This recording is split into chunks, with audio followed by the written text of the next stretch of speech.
आदै बे गामिनि मुङा मामोनलाय? नोलोबारि। नोलोबारि। बेलगुरि फोथार नोलोबारि। आदसा नोंथांनि मुङा मामोन? बिरेन बसुमतारी। बिरेन बसुमतारी। आदसा नोंथांमोननि गामियाव बा नोंथांमोननि एरियायाव बिटिसि सुक्ति जाखांनायनि उनाव बिपिएफ राजनिति दोलोआ नोंसोरनि गामियाव मा मा मावनानै होबोखो? जोंनियाव बिटिसि मा जानायनिफ्राय जों मोननो हादों पलिटेकनिकेल इन्जिनियार कलेज आरो जोंहा भेटेनारि दं आरो जों डिआइजि दं आरो लोगोसे नै सेमोन थांनायाव जों मोननो हाबावदों आरो मसलपुर कलेजनि डिग्री कलेजखौ बेखौ हादों आरो माबायावबो 2017 आरो मोनबावदों जों बान्दो मोनसे आरो बिनिफ्राय माबानिफ्राय 1800 नङा 17निफ्रायनो आरो जोंनि बे सुजित नार्जारिनि लामा फिस लामा बे मोनदों आरो बेनि लोगोसे जोंनाव दलं मोनथाम मोनब्रै दङ ब्रिज मोनसे मोनथामखौ बेखौ जों मोननो हादों आरो गामियावबो जोङो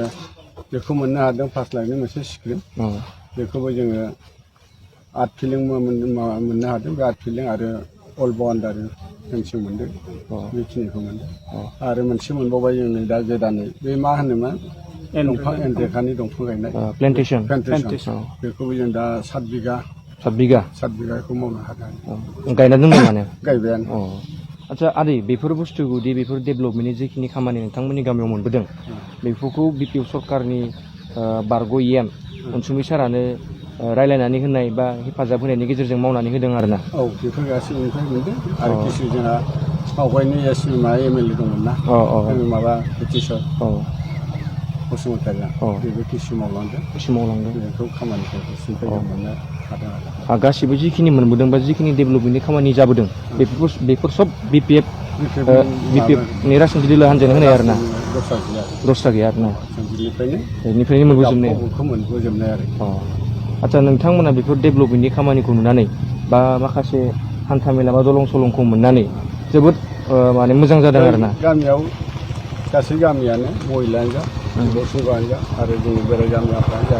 खुसि माखासे फरायसुलिफ्रा जायगायावनो फरायनो खाबु मोनदों आरोना गासिबो मोनजोबदों दा नै आवगायनिफ्राय जोंबो माबाखौ होखादोंमोन गामिनि गथ'फोर फरायोब्ला पलिटेकनिक कलेजाव जेबो माबा गैया सिट मोननांगौ आरो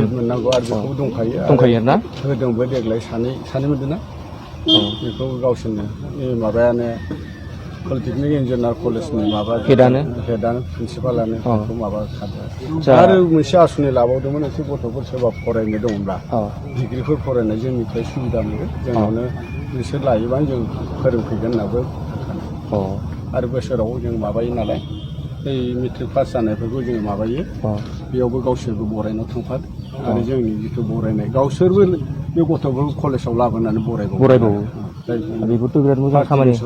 बेफोरथ' बिराद मोजां खामानि जादों नङा होमबा जोङो दिनै पलिटेकनिक इन्जिनियार कलेजनि 10 लाख फरायसा गथ'फोर बेफोरखौ जों बहुत आदरखौ लादों जायफोर हस्टेल खुलिनो हादों भेकेस खुलिनो हादों जा भारा होदों बेफोरो बहुत सिगाङाव जोंखौ फोथायाखैमोन बर' होननानै दा बर'आवसो बांसिन खारबोजाबाय एसामिसाव थानाय भाराथियाफोराबो जोंनि गामियाव बांसिन फैजोबबाय बिराद गोजोन मोनो होननानै आदसा बे नोंथांमोननि गामियाव किसु आबहावानि खामानिया मोजाङैनो दङ आबहावाया मोजाङैनो दङ एनभायरनमेन्टआ मोजाङैनो दङ माखासे फरायसाफोरा नोंसोर गामियाव फरायनो थाफैदों मोजां जादों बेफोरखौ नुनानै नोंथांमोना मोजां मोनदों आरोना डेभेलपमेन्टखौ नुदों जेला आदसा जौगाबाय आरो गामियाबो जौगाबाय जायफोर हानाय भाराथियाफोर बानायनो हानाय न'फोर लुनायफोर बहुत खामानि जादों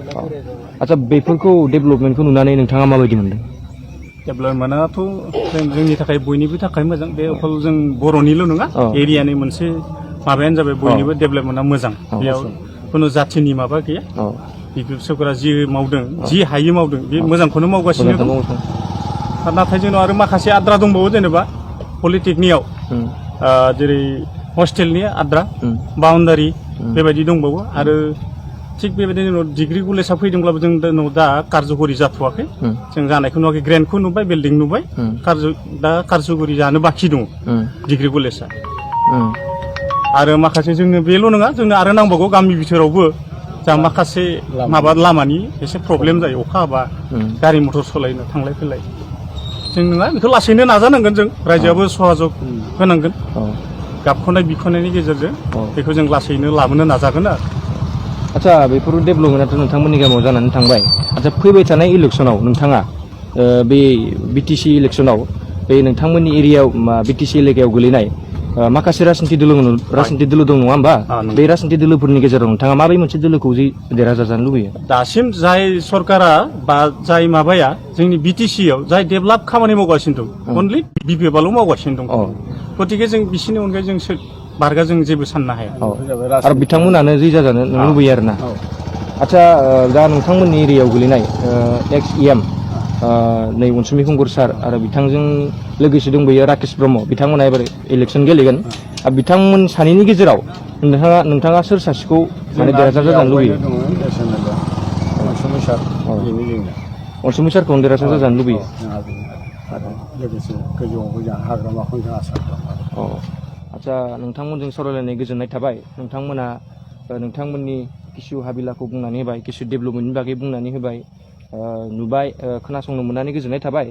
आच्छा नोंथांमोननि बायदि नोंथांमोननि आसा बादि एबार बिटिसि इलेक्सनाव बिपिएफआनो जै जाथों बेखौ आं आसा खालामो आरो बेखिनियावनो नोंथांमोनजों सावरायलायनायखौ फोजोबथ'नाय जाबाय।